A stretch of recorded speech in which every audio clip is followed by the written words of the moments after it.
In the news tonight, COVID-19 continues to create havoc. Fiji not a dumping ground for vaccine. And 6 OSMAT members arriving tonight. From the studios of FBC Suva, Atera Lendua. Bolivinaka, Fiji. Fiji has recorded triple digits of COVID-19 cases for 3 consecutive days as the virus continues to spread in parts of Viti Levu. The Central Division remains the hot zone with community transmission broad throughout the Central Division. While we wait for today's update from the Ministry of Health, Koroi Tandulala joins us live now. Koroi, what is the Health Ministry's new strategy? Thank you, Teva. Fiji's COVID-19 cases continues to soar and it is remaining in the triple digits in the last week, except for 2 days. The number of cases exploded on Friday with 115 recorded altogether, and subsequently 150 cases was recorded on Saturday and 166 yesterday, a new daily toll for Fiji so far. Now, the Ministry of Health has also announced that they have changed their reporting style and they will no longer provide the breakdown of cases due to the high numbers recorded recently, and they will only identify areas of concern. Now, speaking of areas of concern, according to the ministry's hotspot area or map, there are 32 areas of concern in so far, and there's a total of 36 hotspot areas in the Lami to Suva area and 9 altogether in Nandi. Ateva. Thank you, Koroi. Australia says it is not dumping the AstraZeneca vaccine in Fiji. Australian High Commissioner to Fiji, John Fix, says all the members of his team have received the AstraZeneca, and recent changes made on the use of AstraZeneca in Australia is because they're not seeing any outbreak. This comes after changes were made in Australia on the age of people receiving AstraZeneca. Apinisa Wangairandova reports Fiji, alongside 22 other countries globally, has successfully and safely administered over 2 billion doses of the Oxford AstraZeneca COVID-19 vaccine to people aged 18 years and older. Australia says it is meeting the requirement based on Fiji's request. Well, we're certainly not dumping the vaccine on Fiji. This is the vaccine that Fiji has requested, partly because it's a tenth of the price of other vaccines, and the cold storage requirements are much easier than alternative vaccines. Fix says AstraZeneca has been proven effective and changes made in Australia are not permanent. The advice that was issued last week is Australia specific, where there is no outbreak, and it specifically says that in the event of an outbreak in Australia of the size that we're seeing in Fiji, that advice would be adjusted. The Minister for Health says AstraZeneca reduces serious illness, hospitalization and death, and there has been no proof to say it is not working here. We have very stringent protocols for watching over patients for watching over people that have been vaccinated, whether they've been vaccinated, to be able to see whether they have any untoward effect. And also in terms of what happens afterwards, in terms of their being able to let us know. Up until now, we haven't had any documented severe side effect. The Australian government has supplied 250,000 vaccine to date, with an additional 750,000 doses expected in the coming weeks. At least over 40% of the targeted population have received their first dose of the AstraZeneca vaccine. Apinisongarandovu, FBC News. The multidisciplinary Australian Medical Assistance Team from Australia will be arriving into the country tonight. Australian High Commissioner to Fiji, John Fix, says this includes 6 personnel who will be providing assistance in the area of advisory capacity. The team also include a personnel from New Zealand. Minister for Health, Dr. Ifremi Wangainambete, says he's happy to receive the 6 experts who will work closely with his advisory team. I want to be very, very clear about this. They are here to support their Fijian colleagues. They're not leading the response. They're here in an advisory capacity to help the Fijian response. Apinisa Wangairandova joins us live now. Apinisa, what other assurance has been given by the Health Minister? Thank you, Atela. With regards to the vaccine, Minister for Health, Dr. Ifuremi Wanganambete, says it is our best response at the moment. Wanganambete says, however, this needs to go hand in hand with public safe measures that are in place. When asked if everything is under control, the Minister for Health says the ministry is doing its best in terms of responding to the virus. He also says it comes down to individuals, as we all have a part to play in trying to contain the virus. Atela. Thank you, Apenisa. And to our latest COVID-19 update for today, there were 166 new COVID-19 cases for the last 48 hours ending 8 a.m. yesterday. Once again, most cases are in the Central Division. As of Saturday, there were 150 new cases recorded between the Lami to Nosori containment zone.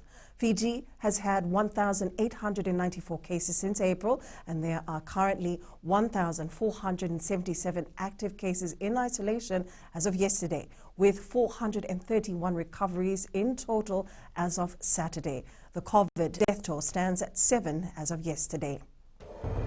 Up ahead, vaccination key to returning to normal life, and teenager arrested following brawl.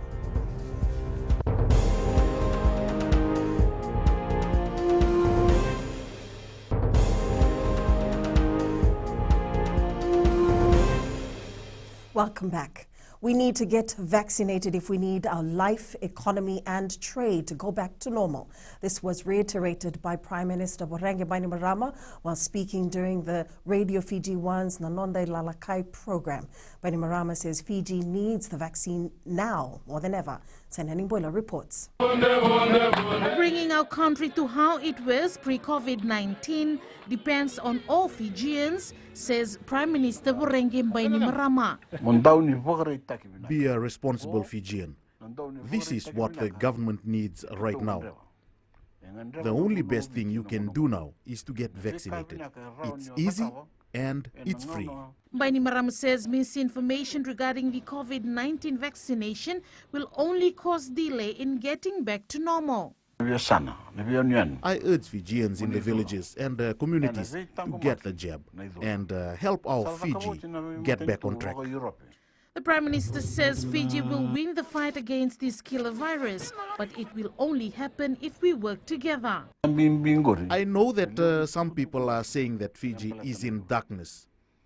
It will never be dark all the time, as there will always be light to overcome darkness. Fiji will win this battle, and this storm will soon be over. As of yesterday, 256,791 Fijians have received their first dose, and 12,246 have received their second dose of the AstraZeneca vaccine. Sainiani Boila, FBC News. There is fear of a catastrophe if Fiji's high records of daily cases continue for the next 3 months. The vaccination rollout ramped up across the country can be game-changing as the battle against COVID-19 continues. Cristiano Luai reports. The clock is ticking for Fijians to be fully vaccinated before the outbreak spirals out of control. So it is, to me, a race between the current outbreak and explosion of numbers to between that versus how quickly can we get our threshold of vaccination numbers up. And once the vaccination proportion goes up, I do believe we will get this under control. UN Resident Coordinator Sanaka Samarasinha says Fiji is not out of the woods yet, and we have at least 3 months to get this outbreak under control.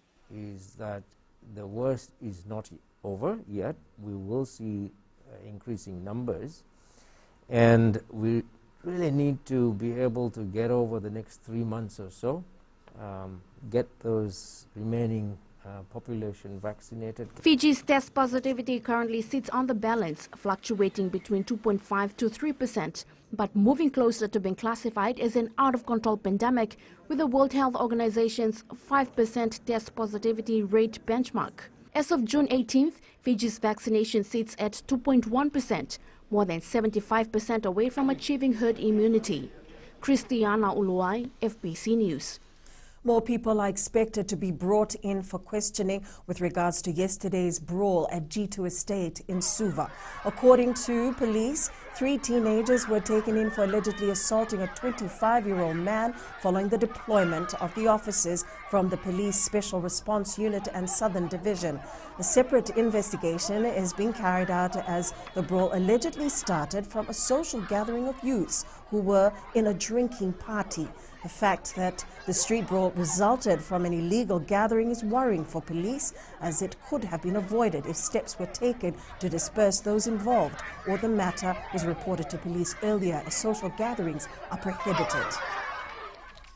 The Fiji Women's Crisis Centre counsellors are facing challenges due to the second wave of the pandemic as they are unable to provide face-to-face sessions. Counsellor Shobna Devi says phone counselling can be challenging as it becomes difficult to observe the survivors' emotions. Shweta Vandana reports the centre has received more than 800 calls for May alone, which is an increase of 75%. 5 counsellors are available 24 hours and receive around 15 calls per day at the Fiji Women's Crisis Centre Lambasa branch. Some of the issues that have been highlighted, domestic violence is going on in the house. Women have been monitored. They're not able to use their Facebook account, or they're not able to talk to or seek help from the counselling services because the perpetrators are around, and also they are facing difficulties to put food on the table. Shobna Devi says upon survivors' request, they follow up their matters with the police and the social welfare as well. Yeah, as counsellors, we are doing the follow-up for them also. And also telling the survivors, we are all together, be calm, we are all together in this, and let's work together, let's walk through this. Centre Coordinator Shamima Ali says they are also facing challenges in terms of moving women across borders.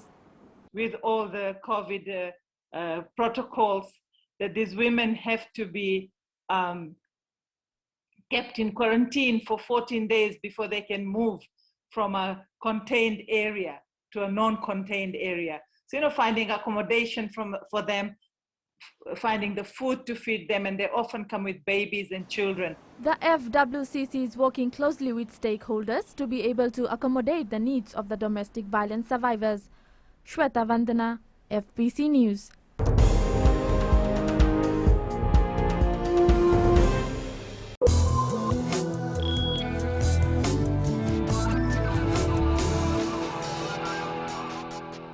Welcome back. Fiji's cinema houses are seeing a drop in the revenue due to COVID-19. Now that the movie business has come to a halt, some of the big movie blockbusters will not be released in local cinemas. Jeshulal reports. In terms of Fiji, we can't do much about it because since we can't open the cinemas, even if their movie is releasing somewhere around the world, we cannot release it. So for us, currently, any movie schedule does not make any difference. Damodar Cinemas has also laid off 90% of its staff due to a significant decline in cinema business. Since the cinema is closed, majority of our staff, we try to maintain them, but a stage came where we had to let them go. So currently, a large number of our employees, they don't work at the moment. The cinema business in Lambasa is not very good at the moment. Last week, we have experienced about 50% capacity on this blockbuster movie released Fast and Furious. These cinema houses are also working out ways in looking at other business opportunities. Jeshulal, FBC News.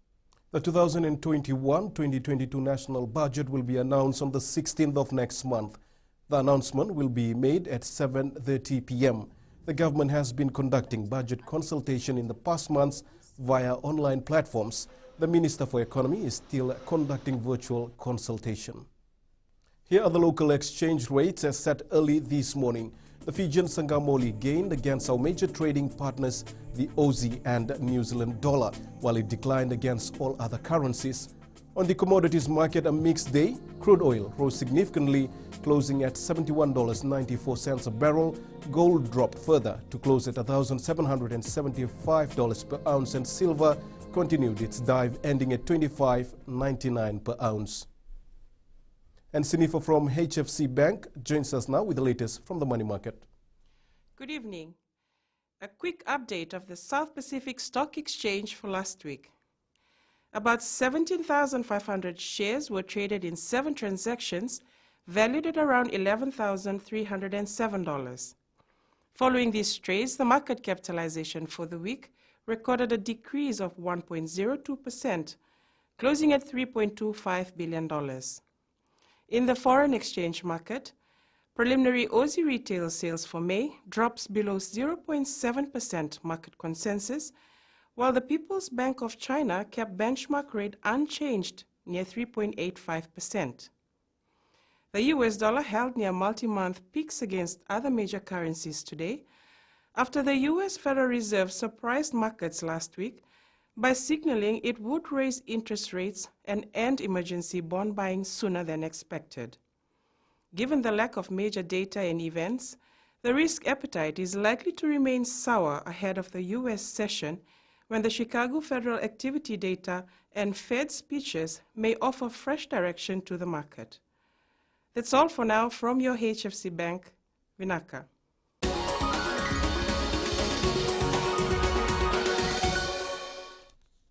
The Gracefield Yandua multi-complex service station in Singatoka has been busy ever since they opened their doors. Located halfway between Suva and Nandi, which is a crossroad for many travelers, the Gracefield Yandua offers not only travelers but nearby villages high-quality shopping opportunity. The Grace Road Group also opened its new restaurant Olive Tree at Yandua, which will introduce a variety of food to the customers. About $4 million has been invested in the project, which created 10 new employment opportunities. We opened the mart last week, and we were very happy because people were very happy with us. So we want to give them not only the items or food, we want to give them joy, happiness, and hope.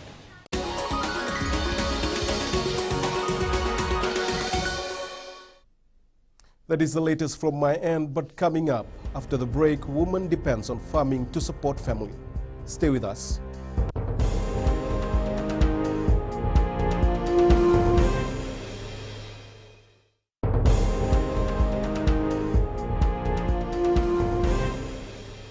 Welcome back.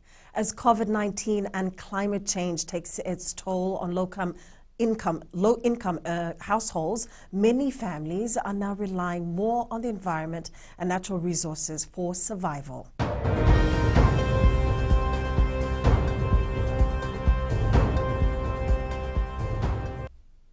Minister for Agriculture Dr. Mahendra Reddy says this sudden rush could lead to unsustainable harvest of resources, compromising the quality of life of future generations. In an effort to assist those in rural communities during this pandemic, the Agriculture Ministry has today launched a Jobs for Nature rehabilitation program. It will divert these rural communities from unsustainable practices amongst our environment to be the guardians of our environment and natural resources. It will mobilize rural communities to form groups and be champions of nature restoration.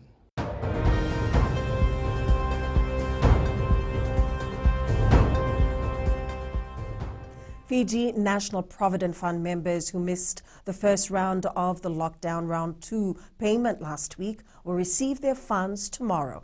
Acting Chief Executive Viliame Naiwalu says some issues were encountered with the processing of applications.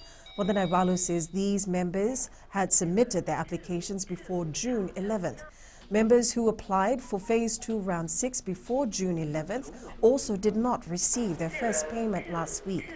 The fund says their team was unable to process these payments this week, but ensure that they will be paid in the next payment cycle next Tuesday. Members will receive $440. The COVID-19 pandemic has affected the livelihoods of many Fijians. 25-year-old Shivani Achal from Navua is one of those impacted. However, she has not lost hope. Kritika Kumar reports Achal looks after her mother, sister, and elder brother who are physically challenged.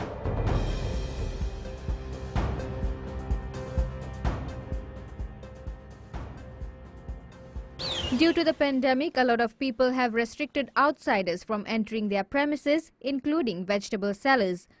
Because of COVID-19, we are not able to sell our vegetables. In the areas we used to go and sell the vegetables, they have told us not to come because of the virus. The Navua resident left school at the age of 16 to support her family. My father had experienced the stroke, and then I started helping my father in farming. My father passed away 2 years ago, and since then we have been farming for income. The family has been adopted by the Being Helping Hands Fiji. Being Helping Hands Fiji is an NGO which was founded to assist our Fijians who are suffering in silence. Our mission is to reach out, help out, make a difference in Fijians' life. The NGO has been assisting the family for the last 2 years and has also helped them build their kitchen. Kritika Kumar, FBC News.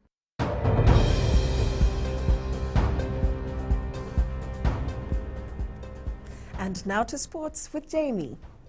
Thank you and good evening. Ahead in sports, spirits high in Fiji Sevens camp.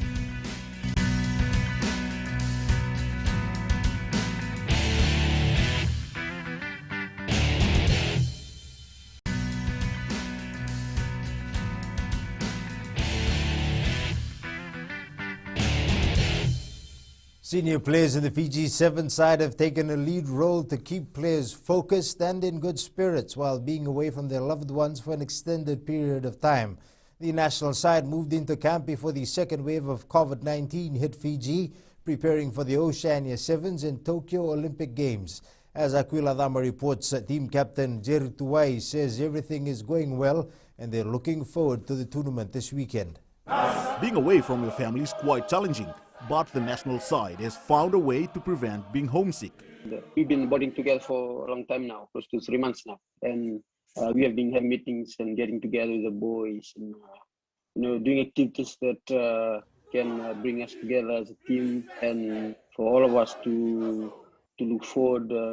Tuwai says they are aware of the tasks ahead, including this weekend's Oceania Sevens and Olympic Games. The necessary sacrifice for us to make, for not just for our family, not for ourselves, but for the nation as a whole. The Oceania Sevens provides an opportune platform for Australia, Fiji and New Zealand to test their combinations before the Tokyo Olympic Games next month.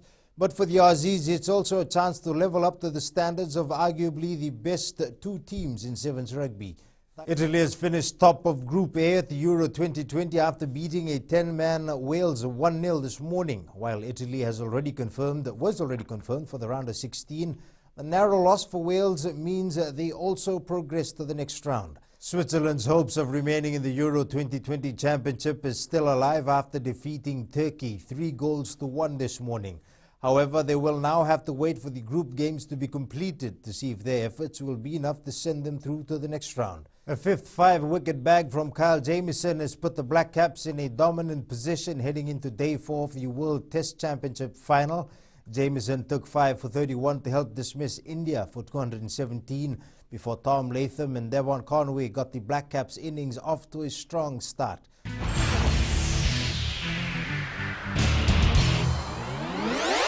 In play of the day, the sensational Reece Walsh, who has been picked for Game 2 of the State of Origin by Queensland, continuing to excel for the Warriors in the NRL. This run in the loss against the Knights on Saturday, a great example of what he's capable of and why the Maroons have come calling. That's it from sports, but in weird and wonderful after the break, an unsuspecting fisherman accidentally reels in a great white shark. Details coming up.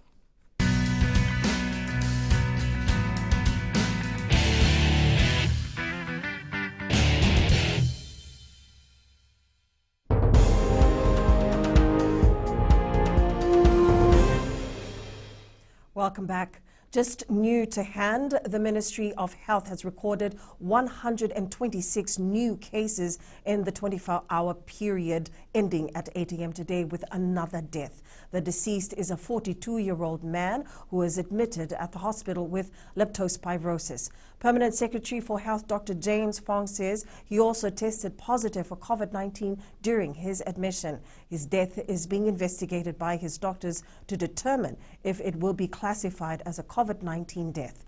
There have been 59 recoveries since the last update, which means that there are now 1,542 active cases in isolation. There have been 2,020 cases during the outbreak that started in April.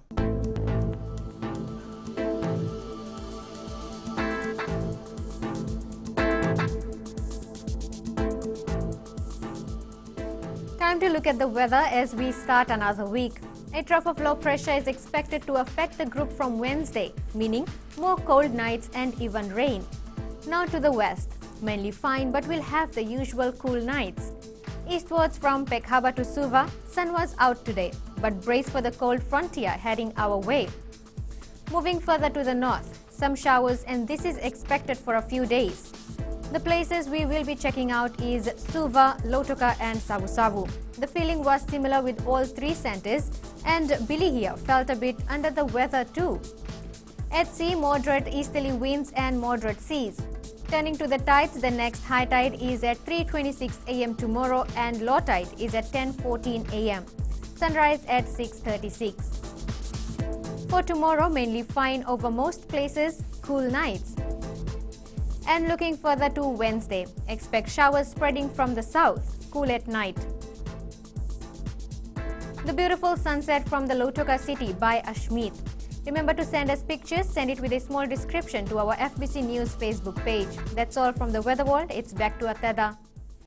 In Fijian Pulse, we ask, which team has impressed you in the Euro 2020? Italy has impressed me a lot because of their defense.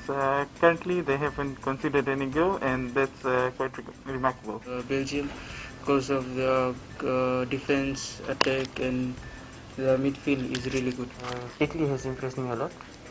They have won almost all games, and they haven't any goals against them.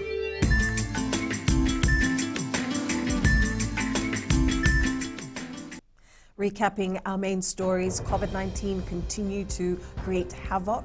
Fiji not a dumping ground for vaccine, and 6 OSMET members arriving tonight. For these stories and others, you can tune in daily to our sister radio station, Gold FM. To our poll questions, last week we asked, do you prefer online shopping during this pandemic? 51% of those who took part answered yes. This week we're asking, can Fiji retain its gold medal in Rugby Sevens at the Tokyo Olympics? Send us newsworthy pictures and videos by email fbcnews@fbc.com.fj or share it with us via our Facebook page or social media accounts. And you can also download our FBC app to keep updated with the very latest in news and sports and listen to our 6 radio stations live. That's your news for tonight. I'll see you again tomorrow. Stay safe. Wadimanda.